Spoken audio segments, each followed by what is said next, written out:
அனைவருக்கும் வணக்கம். நான் விஜயா மனோகரன். இன்றைக்கு நாம் பார்க்க போகிறது உருளைக்கிழங்கு மசாலா. இப்போ ஒரு கடாயில் 6 ஸ்பூன் எண்ணெய் விடுங்க. கடுகுளுத்தம்பருப்பு 1 டீஸ்பூன், சோம்பு 1 டீஸ்பூன் போடுங்க. பூண்டு 12 பல்லு, ஒரு துண்டு இஞ்சி நசுக்கியது சேர்த்துக்கோங்க.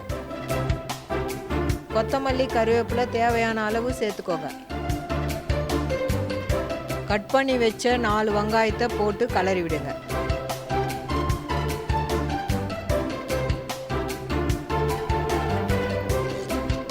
உப்பு தேவையான அளவு சேர்த்துக்கோங்க. கட் பண்ணி வச்ச ஒரு தக்காளி போடுங்க. நல்லா கலந்து விடுங்க.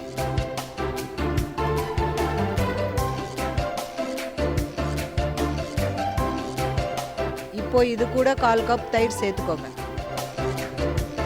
தயிர் போடுறதுனால புளிப்புத்தன்மை கொடுக்கும். இது உருளைக்கிழங்குல போடுறதுனால நல்ல ஒரு டேஸ்ட் கொடுக்கும்.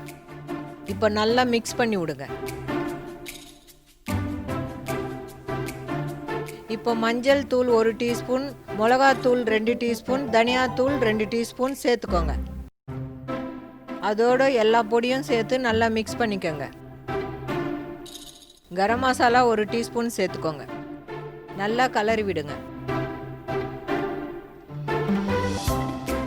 150 ml தண்ணி ஊற்றுனதுமே 1 நிமிஷம் நல்லா கொதிக்கட்டும்.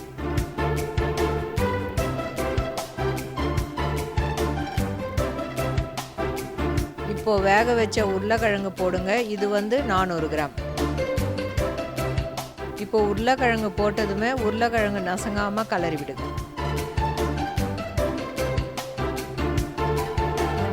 இது சாம்பார், தயிர் சாதத்துக்கு ரொம்ப நல்லா இருக்கும்.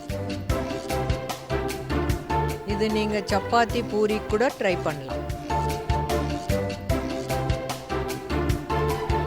இப்போ ஒரு 4 டீஸ்பூன் எண்ணெய் விடுங்க. எண்ணெய் விட்டதுமே கொஞ்சம் கலரி விடுங்க. நீங்கள் எல்லாம் ரெடி பண்ணி வச்சிட்டிங்கன்னா 20 நிமிஷத்தில் செஞ்சு முடிச்சிடலாம். இப்போ உருளைக்கிழங்கு மசாலா ரெடி ஆயிடுச்சு. நீங்கள் வீட்டில் ட்ரை பண்ணி பாருங்கள், உங்களுக்கு ரொம்ப பிடிக்கும்.